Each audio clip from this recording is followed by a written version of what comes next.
Hello everyone, this is Pranava. In today's video, we'll be solving a room from TryHackMe called as Pyrat.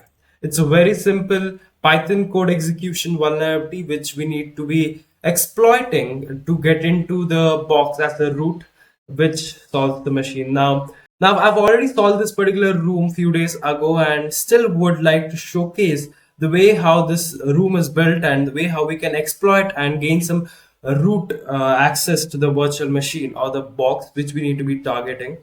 So now before I do any delay, let's start the virtual machine and let's wait for the timer to show our IP address and let's dive in.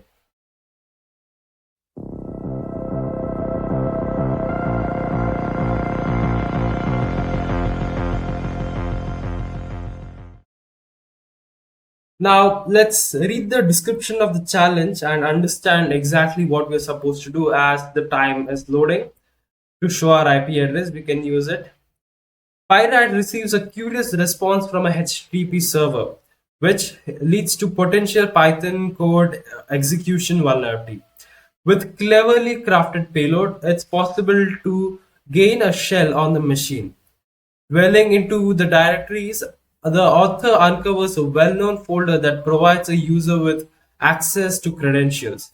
A subsequent exploration yields valuable insight into the application's older version. Exploring possible endpoints using custom script, the user can discover a special endpoint and ingeniously expand their exploration by fuzzing password.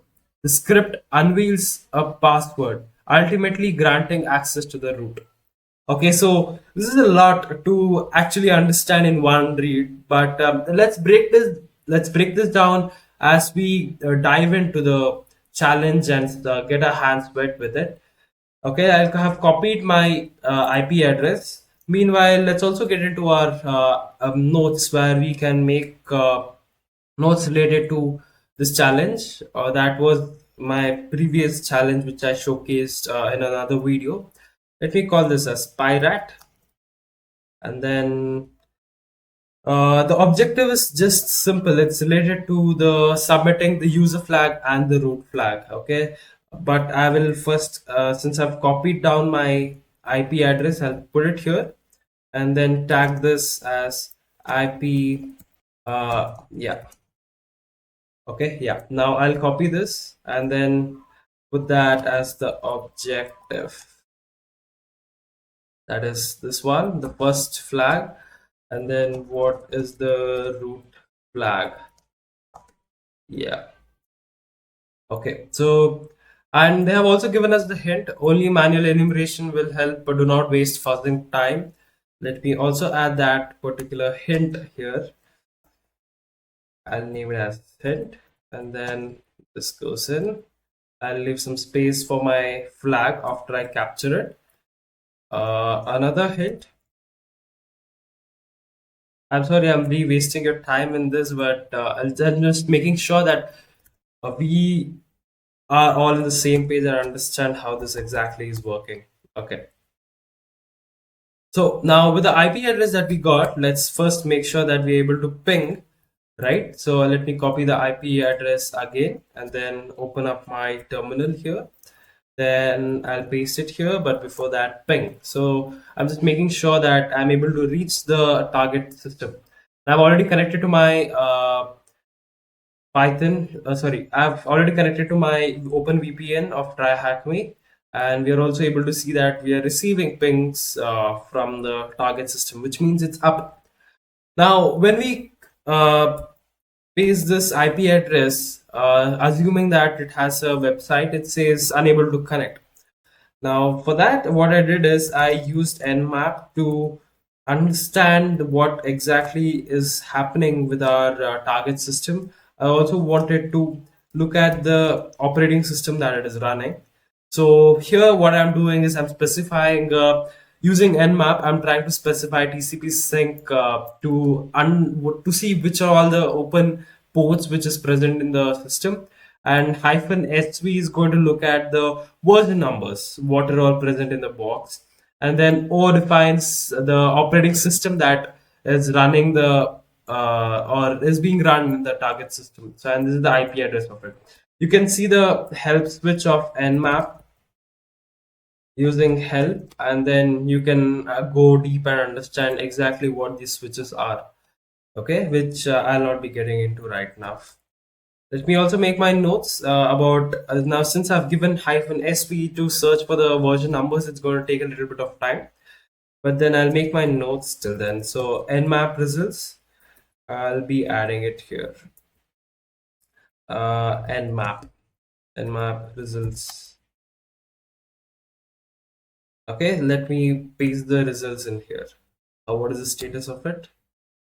You can press enter and that's going to reveal the status of it. So service scan, which means it's trying to look for the service versions, I guess. I'm not sure, but I usually look at the 50% done and then wait for it.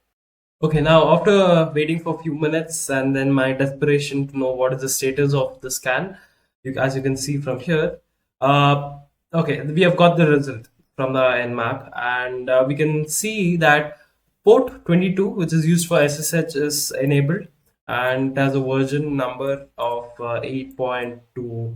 That's okay. And we see that we have port 8000 to be enabled, and that is under TCP for HTTP service. So it's running a simple HTTP 0.6 and Python version is that. Now it did a bit of fingerprint checks and all those things, and it also got the service or the host to be Linux. Okay. Now let me add this into my notes here again, which I'll just copy the important stuffs which we want as a reference to the scan. I don't want those results or status of it. So I'll just copy this one up to here and then add some lines like this so that I understand I have skipped some of the results what I've got from here, and then just paste this in. I don't want that to, I just want this much. I'll paste it in here. Okay, so what all the ports that are open is ports that are open. One is we have port 22, which is used for SSH, and port 8000, it is running a simple HTTP. Okay, so that's good. Now for port 22, the SSH service, we need a username and a password to log in exactly. So there is no useful stuff from that as of now. From port 8000, now if I go to my site here and then try to run the web page with port 8000 entering there, I'll remove the HTTPS and put it as HTTP. We see the result to be coming up as try a more basic connection. Now, if I look into the source code also, that's empty. There's nothing in here. So try a more basic connection. What else can be other than HTTP, right? So that's why we come here and see Pyrat receives a curious response from an HTTP server, which leads to a potential Python code execution vulnerability. So it was a kind of a hint after looking at many places and trying to understand what exactly is happening. What we can do is, now if I clear my terminal and run netcat with the IP address, which is, I'll just copy it here.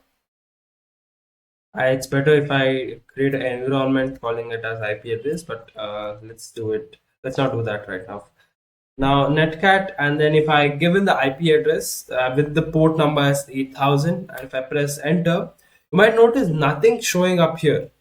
But what exactly is happening is we have got a Python code to execute here. We can execute any Python codes here. For example, if I do print and then say hello, it's going to print hello.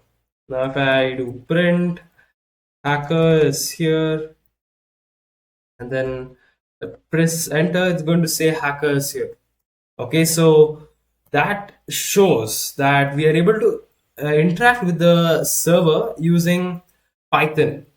Now, if this is present here, what our initial thing that tinkers is because anyway we don't have access to the port 22 or the SSH. So what we can do here is to try to get a reverse shell kind of a access so that we'll be able to interact with the machine. Because if you look at the web application here, you will not get anything. Now, what I initially also did was before getting into Netcat, I tried with Puff to see if I can get any useful web pages or any enumeration pages from the HTTP server. What I did was to go here to my folder where I have all the desired tools in that. I use checklist and discovery, web contents, and then raft, medium files.txt against my host. Let me mention the fuzz you and then this one, paste it in here and then say fuzz. Now if you run this tool, you can see, I'll just cancel it in between, you can see for every page or the every content that is present in the fuzz list, I'm getting a 200 response, which is that the site is there. If I copy any of these pages and then go there, I'll still get the same response from the page. So which is a 200 response. So there's no point in fuzzing, which I spend a lot of time trying to dig in exactly what is happening. But yeah, let's come back to our Netcat. What we got here. What we can do is let me open up something called as reverse shell generator, which is in revshells.com, which I've already featured in one of the old videos of Meta CTF. What we'll do is let's try to enumerate using Python. So let me scroll down to Python this Python 3.2 and then copy the script. Now let me modify my IP address from there itself. I'll copy this IP address. Oh no, I need to copy my IP address, right? So my IP address is in top here in the screen down here. So I'll just enter that itself 10.17.0.180 and I'll give my port to be 1234. Now I'll copy this particular command which is from import till here. Okay, I'll copy this and then paste it in here. Now before I press enter, what I'll do is I'll make sure I get uh, horizontal. Yes. So I'll make sure that I have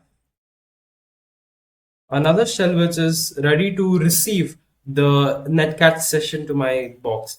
So nc-lvnp and then the port number 1234. So -lvnp is to listen and all those things. You can do netcat help and you can understand what exactly they're used for. Now if I press enter, you can see I got a connection from the machine, right? So if I do who am I can see who am I, www dot hyphen data.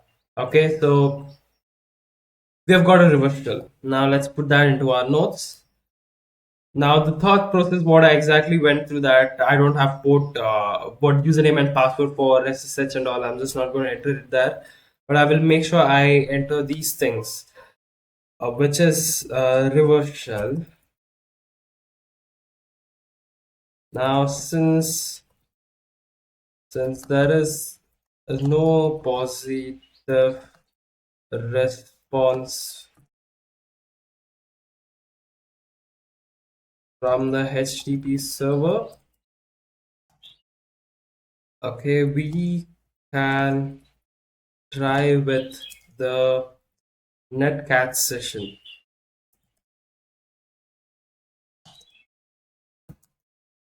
In the netcat session,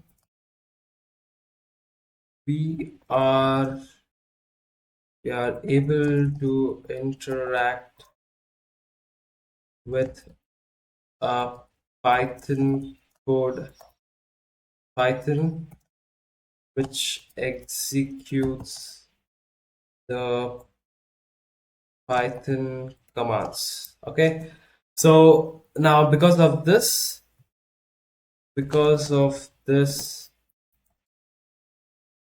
Python code being executed, we can try to get a reverse shell from the machine. Okay, now let me also add from where I get this particular response or the Python reverse shell code. So I'll mention that from the rev shell. Let me put this in brackets and so that I can add a bracket here. Oh no, it was the reverse way. Rev shell, is it right? Exactly. Rev shells. Okay. Rev shells. Okay, I paste S here. From rev shells using the Python 3 to payload, we got a reverse shell access to our machine. And then we just paste this whatever we did into that place so that it's going to be a notes exactly what command you entered and what response did you get. So I'll name this as command and then response.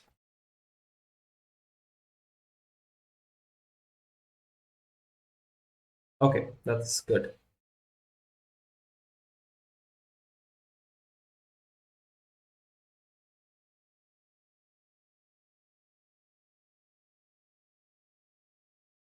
Fine. Okay, so now let me put that screen away and let me work on here. If you look at this place, you can't. As soon as you get inside, you'll be like permission denied. There's nothing you can do with it. And if I see where am I using PWD, I can see that I'm in the root directory. Now, inside the root directory, because I don't have permission to explore anything, I just get permission denied itself. So the best place to go is to the actual root directory of the Linux file system. And then if we look into here, you can see all these folders like bin, dev, home, media, or root, and those folders. Now, the second most curious place that we always try to look into is the home directory. So let's go to the home directory, cd home, and in here we see a user called think. If I try to enter inside the think users folder, it says can't cd to think. Why? If I look into that, I'll see that it's think is a directory, but of course I can't enter into that folder. Now the second the best place to look into in any environment is going to be the var folder, right? Now the second best place to look into any file is going to be the var folder. So let's go into the cd var. Can't go in. Why? ls cd var. Now I'm inside it. Oh, I guess then even for the home, I just could not get in because I did not mention it. cd home think can't cd. Okay, whatever. Now let's go to the var folder itself and list here. Can I bring this terminal little up? I guess it's too down the commands that I'm entering. I'll make sure that I resize my terminal. Okay, so I guess now the terminal is in the quite good length. Okay. Now if I look into here, I see a lot of stuff inside the var folder. Now the let's look at the each folder and directories which is there. Now if I go to the backup and list in things, there are two things which I did not understand anything with, even after looking into it with the backups folder. Now, usually in other cases, we might get something like the password.txt or some config which they might have backed it up. Now, since there is nothing inside that, even if you look at cache, it's all just like that. But if you go inside the mail folder, cd mail, and now list out the contents, we see three files to be present there, which is the root, thing, and ww-data. Now I can't cat out anything with the root. What happened? Cat thing. That says a little bit of stuff in the mail. Okay. If I print out what is that and think for file. So it receives from root Pyrat that if you could come here to the section where you can see the mail, it says, "Hello Josh, I want to tell you that I have installed the rat you posted on your GitHub page. I will test it tonight, so don't be scared if you see it running. Regards, whatever." So there it says it has been put from the GitHub page. Okay, now if you take anything from the GitHub page, it's going to be stored somewhere in the system, right? So that was the initial thought. Now, if it says GitHub, let's look at other files. What is that? If I look at cat www-data and I had to print out, there's nothing in it. So it was the only mail file which we could read and understand what exactly is happening. Now, after a bit of look through in the system and finding what else is there, if you go to the CD and now go to CD, it was opt, okay, CD slash art. And now if you look at the contents to be here, you can see def, CD def, and by just doing ls, you get nothing. But when you do ls-la and then you see the hidden folders in that, I can see .git.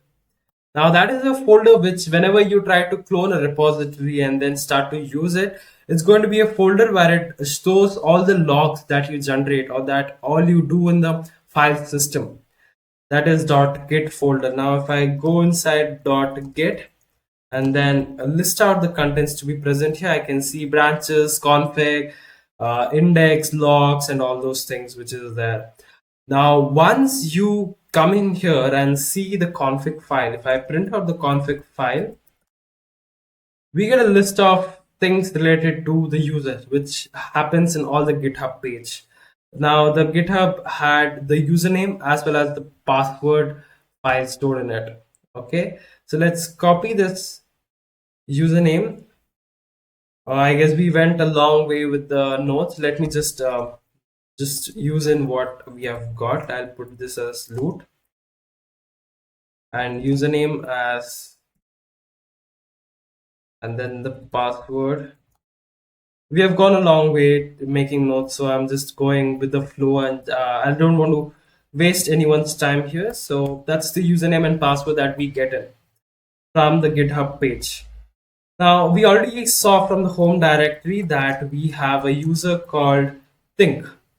Now the best, and since even the SSH port which was enabled, we have from port 22, we can try to get a better shell, a SSH shell instead of this Python shell or the reverse shell that we got in.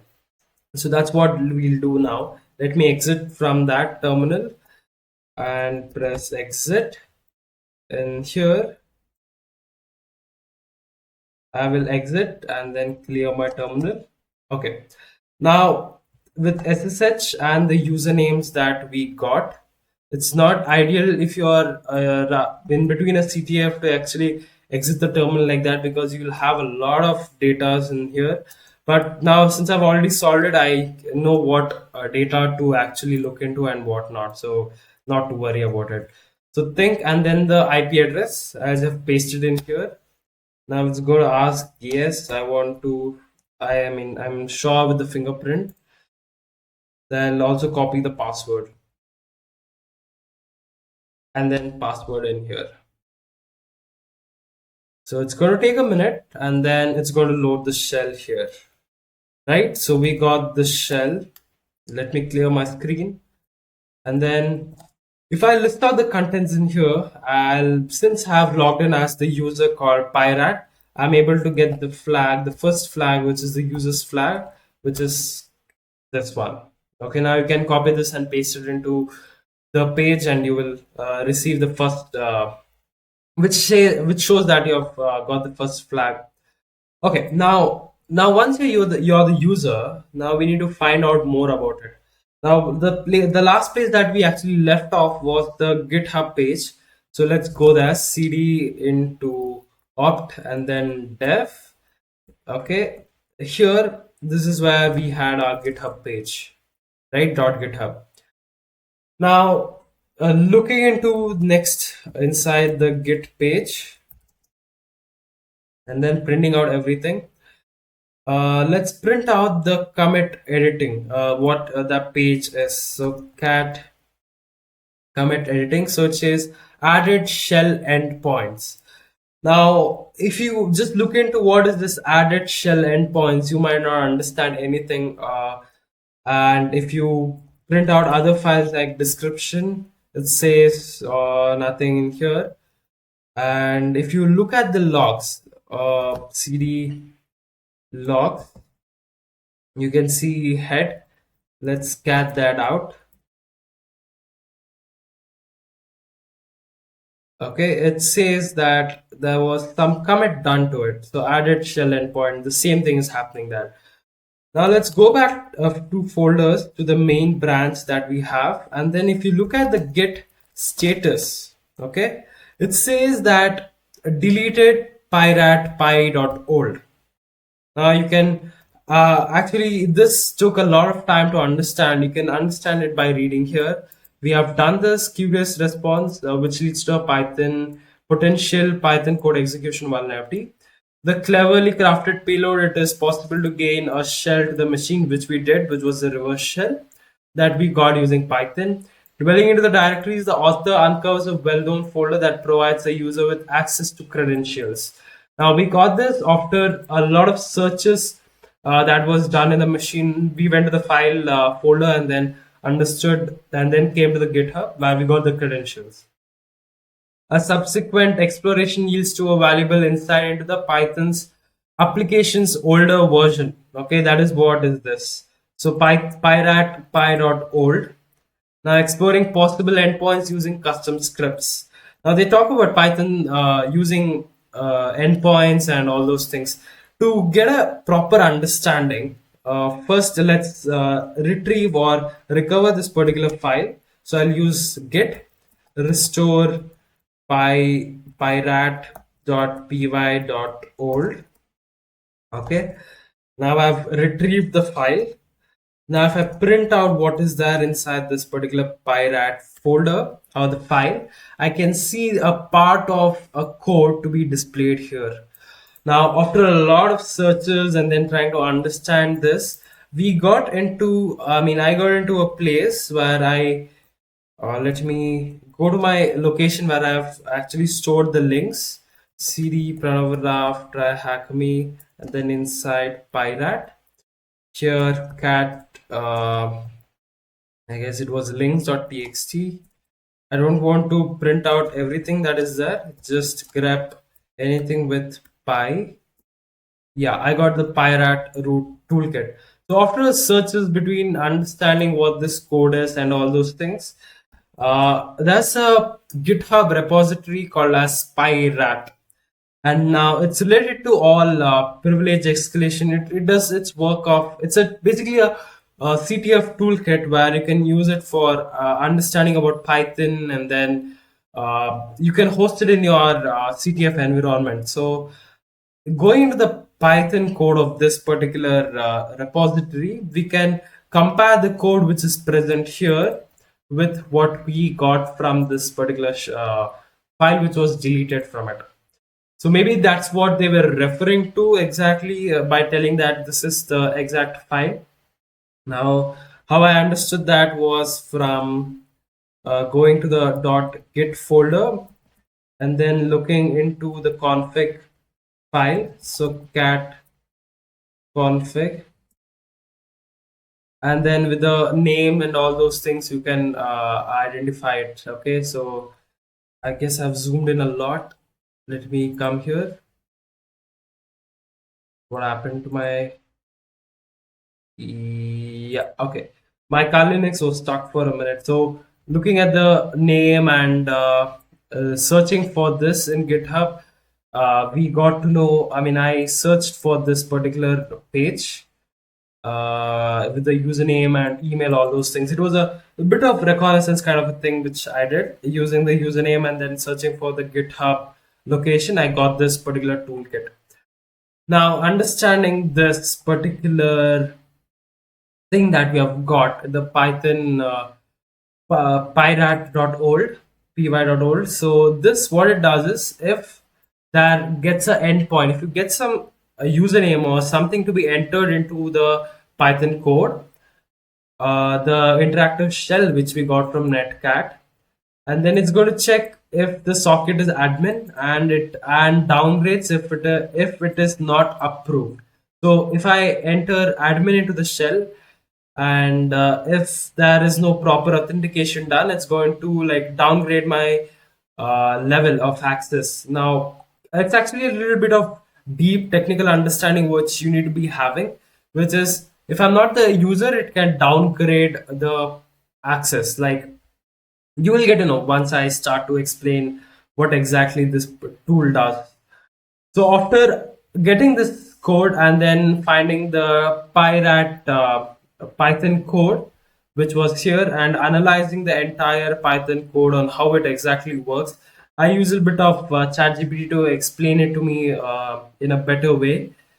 After understanding it here, what we understood or I understood is that, let me come here, and if I do the same Netcat session with the IP address, paste it in here with both 8000 refused, yeah. Here they have also specified that if the endpoint is the admin, that's somewhere here. After connecting, you can interact with the script using the following commands, which is admin to access the admin functionality. Type admin and press enter. You will be prompted to enter a password. Enter the password and press enter. If the password is correct, you will see the message, welcome admin, type shell to begin. You can then process to use the shell functionality. The shell, to access the shell functionality, type shell, then and press enter. This will spawn a shell on the server, allowing you to execute commands. You can enter any wild shell command and the output will display on your Netcat session. So Python interactive, to execute Python commands on the server, just send your Python commands and it will be passed with the exec function. So we got, I understood this page after doing a bit of digging and all those things. Now here, what that exactly means is, now if I, this is an interactive Python shell, which we already got to know. That's how we interacted and got a reverse shell, right? Now here, if I enter in any user like root, it says name root is not defined. But if I enter anything like login and all those things, it says login is not defined. But when I enter the, which is the some endpoint, the endpoint name, which is the admin. Okay, it says starting a fresh client to start a fresh client to begin. Now I'll exit and start again, and then press admin here, and it prompts me to get the password. Now that's what you understand after reading this particular section of the code, as well as when you go deep into this Python file which they have given, you will understand this particular process, what is exactly happening.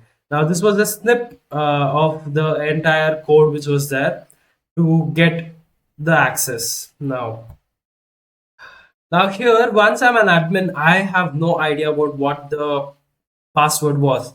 So I tried with ABCD or ABCD1234 and such passwords, or QWERTY. Okay, now there was no yield from that. So what I'll do is I'll exit and then clear my terminal. In here, I have created a Python file called as password. Let me use Sublime and then open this particular Python file. It is the automated script for brute forcing into the Netcat session and then trying to enumerate with passwords using Rockyou file. Okay, so that's what it's happening. Import socket. I'll just go bit deep into what this particular file is doing, which is I have entered the target IP address. Let's change it now. Come here, copy it, and then paste it in here.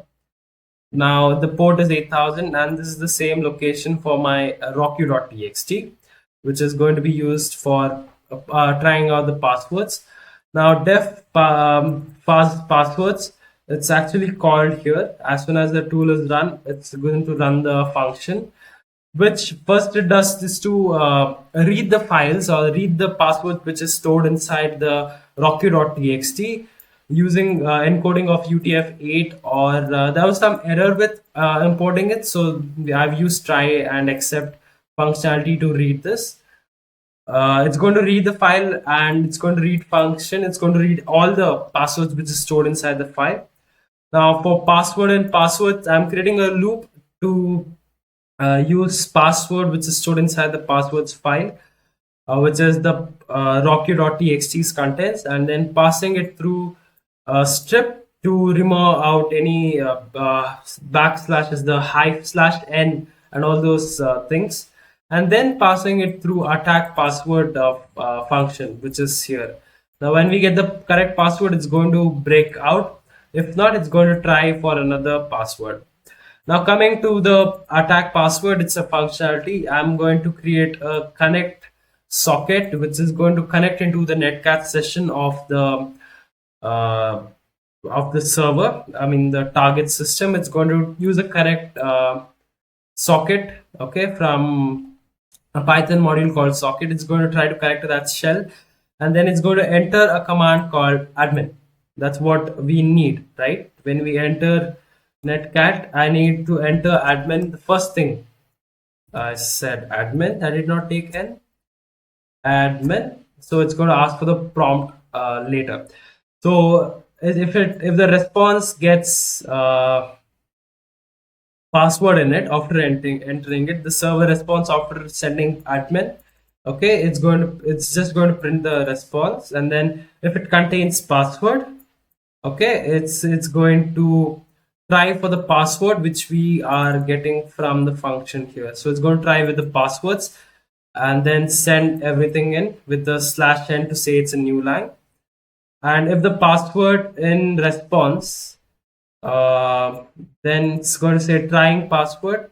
We finished that.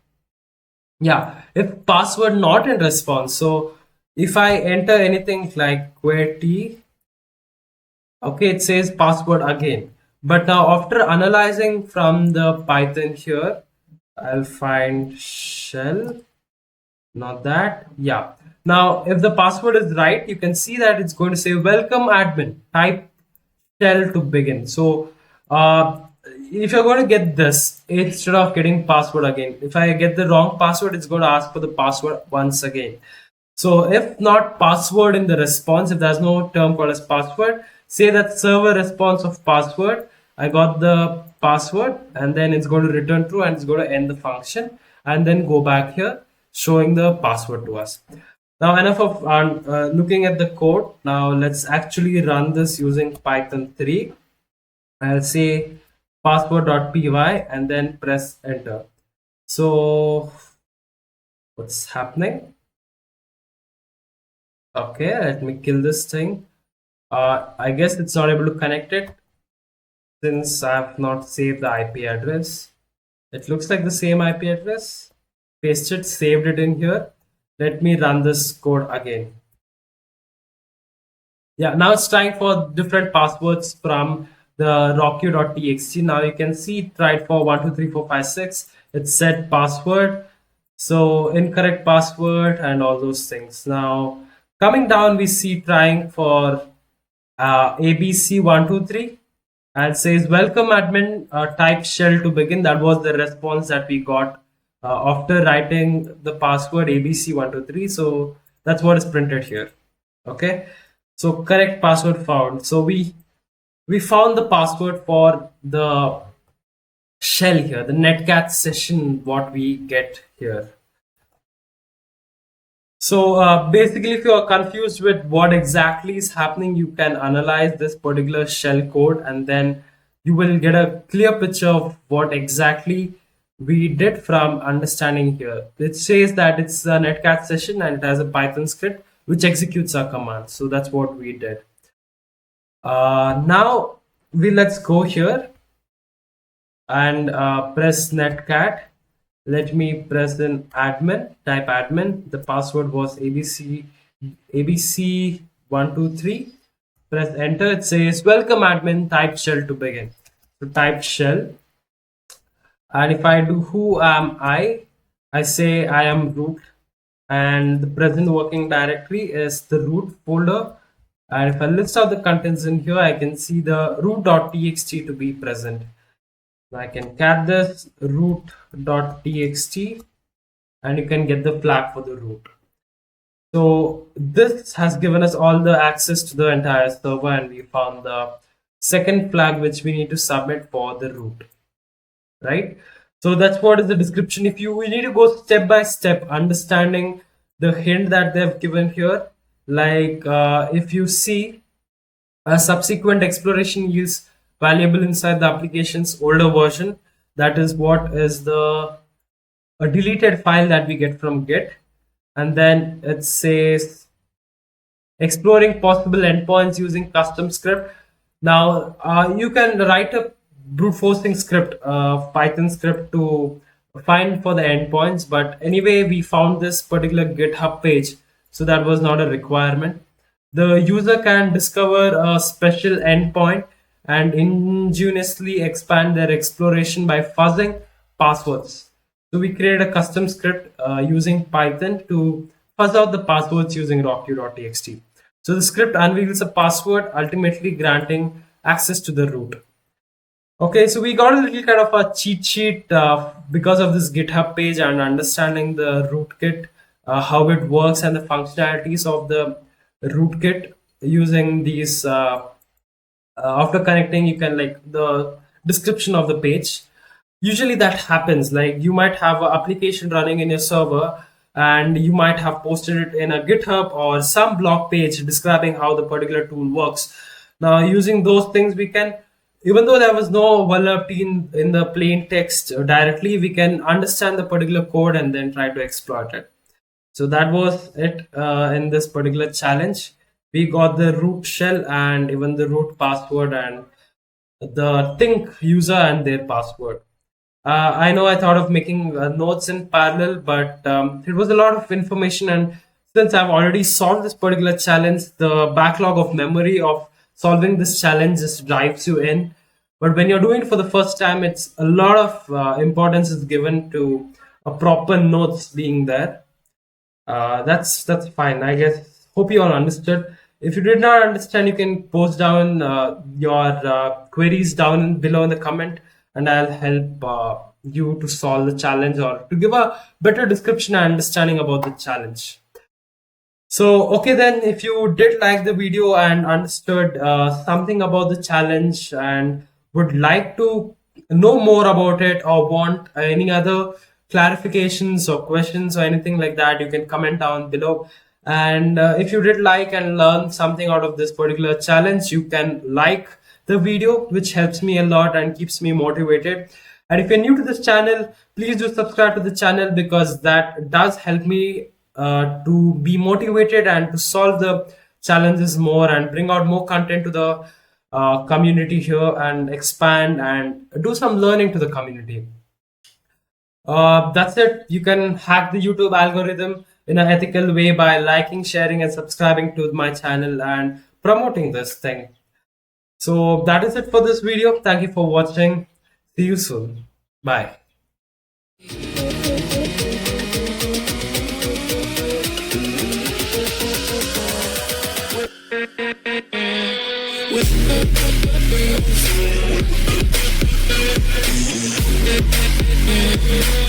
With